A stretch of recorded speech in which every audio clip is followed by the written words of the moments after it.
Welcome to the video on Registered Education Savings Plan Withdrawals, RESP for short, presented by PAPE Canada. So in this video, we're going to discuss what happens when the child, the beneficiary, reaches 17, 18, 19 years old and is now ready to attend school.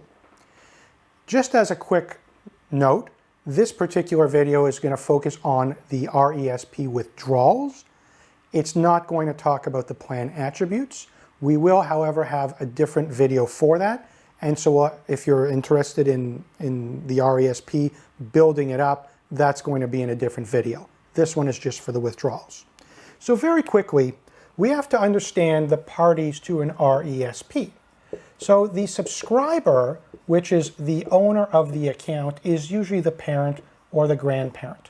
It is their money to do what they would like with. The beneficiary, which we say is the child, even though we're talking about the withdrawals, they're probably a young adult at this point, we're still going to call them the child because at age 0 or 1 or 2 or 3, they didn't open their own account. Somebody else did it for them. So we understand first there are really 3 different types of withdrawals. We're only going to talk about 2 of them. The first one that we're not really going to talk about is when you make a withdrawal that's not for educational purposes, you pay back the grant and you get your money out. Well, we don't really want to talk about that. We're talking about what happens when they in fact do make a withdrawal. So the first thing is that we have to understand that when making the withdrawal, a lot of the time parents have said, look, I've contributed to this for so long, the money's there, we need the money to pay the bills. You know, what do you need? Why do you need this? They just go in, they think they can make a withdrawal. You need to bring proof of full-time enrollment, or if it's a vocational college or whatever it is, you have to bring proof that somebody is enrolled in a post-secondary institution on a full-time or part-time basis. It's very important. Now, what you probably don't know is that there is a list that is provided on the Government of Canada website. I will put the link to that list under the video. And it's very important to understand that if you're sitting there going, well, it might be a vocational college, it might be 2 weeks here, 4 weeks there, it might be in the United States or internationally, is that approved?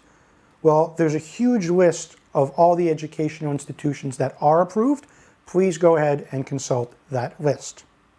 Now, when we get to the withdrawals for educational purposes, you have a specified educational program, which I like to say part-time, and you have a qualifying educational program, which I like to say is full-time. We're going to discuss part-time first, then we'll move on to full-time because the bulk of you, I know it's full-time. Now, for a specified educational program, what ends up happening is that it must be for 3 consecutive weeks, and the coursework must be 10 hours or more per month. If those 2 criteria are not met, then you may only be able to get $2,500 of the government grant and growth out of the plan. You can still take your own money out. We'll talk about that in a moment. If it's less than 3 weeks. So if it's not at least 3 consecutive weeks and it's a specific educational program, meaning it's like a vocational program, it's something specific, you're going for 4 weeks or 5 weeks, well, there are some additional constraints on that. Again, there's more information available on a case-by-case basis for specific cases on the Government of Canada website. What is a qualifying educational program withdrawal for full-time students? It must be for at least 3 weeks or more.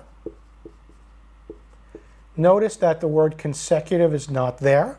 And the coursework must be 10 hours or more per week. What happens here, there's still a restriction on the amount of government grant and growth that can come out of the plan in the first 13 weeks. And that amount is $5,000 is the maximum in the first 13 weeks. And it's very important to notice that this $5,000 is not your own money. That's the government grant and growth, which is taxable. We'll discuss that in a moment. That is the restriction. And the reason is, in the past, certain students were attending, or they said they attended, they registered, they went, they partied. After 3 weeks, they said, I'm never coming back.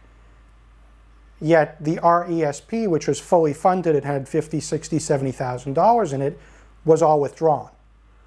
Well, that wasn't really the purpose of the government providing this money, this grant, okay?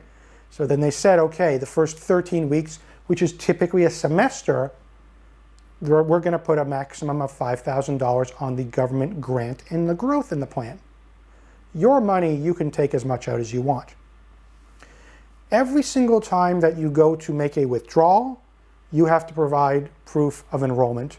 That's not the financial institution being difficult. That's because they're subject to audit by the government, and the government realized what was happening, so they said, this is now the new requirement. Okay, there are two types of withdrawals, actually three. We said we weren't discussing the first one.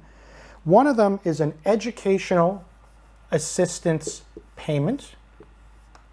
The other one is a post-secondary educational payment, a PSE. And it's important to understand the difference between these two. The EAP is taxable. The PSE is non-taxable. It's non-taxable because it is made up of your own money, your own contributions that you put into the plan. Well, that's what's coming back out. So you don't pay tax on your own money. However, the government put government grant, the 20%, and of course there was growth inside the plan. The market went up. That's what's part of the EAP, the Educational Assistance Payment. So what ends up happening is this. Although the money or the property inside of the plan is owned by the subscriber, the parent, because the EAP is taxable, it must be received by the beneficiary. So for 17, 18 years, whatever it is, the subscribers, the parents, out of their bank account were making regular deposits or contributions, maybe every year, every month, whatever it is. And now it's time to get the money out. So the financial institution says, perfect, we need a void check from your son or your daughter. Well, if they're responsible enough to attend post-secondary education, post-secondary institution, they've got to be responsible enough to get the money to pay the bills. And the reason is because this is taxable. What happens, a T4A tax slip is produced for an EAP withdrawal. That means it's called other income. And why that's important is because let's say you have a full-time job, you make employment income, or you earn employment income. You have to make contributions to employment insurance, to the Canadian pension plan, based off of your employment income. Well, other income, you don't have to make those contributions. You just get the amount, you pay at your marginal rate of tax, which for a student should not be very high if they're in school full-time. They shouldn't be making $50,000 or $100,000 just from a summer job. Now, the PSE withdrawal, which is your own money, a lot of people ask, well, can I get that money? Here's what happens. Depending on what financial institution you're dealing with, a lot of the bigger ones are able to put this amount into the bank account of the parents, this amount into the bank account of the beneficiary. Some of them will say, no, we just can't do it. It all has to be the beneficiary. you do not want to receive it now and then all of a sudden you're getting a tax slip later, you have to reverse it and fix it later. You don't want to do that. You just want to get it right the first time. Just give it to the beneficiary, the child, have them pay the bill. That's why this is set up. This is taxable. They will receive the T4A tax slip. Alrighty. I believe I've covered most of the main points. If there's anything that I missed out on, please go ahead and ask the question in the comment section underneath the video. We'll link again to the other video, the first one about RESP plans for new parents. And thank you again for watching.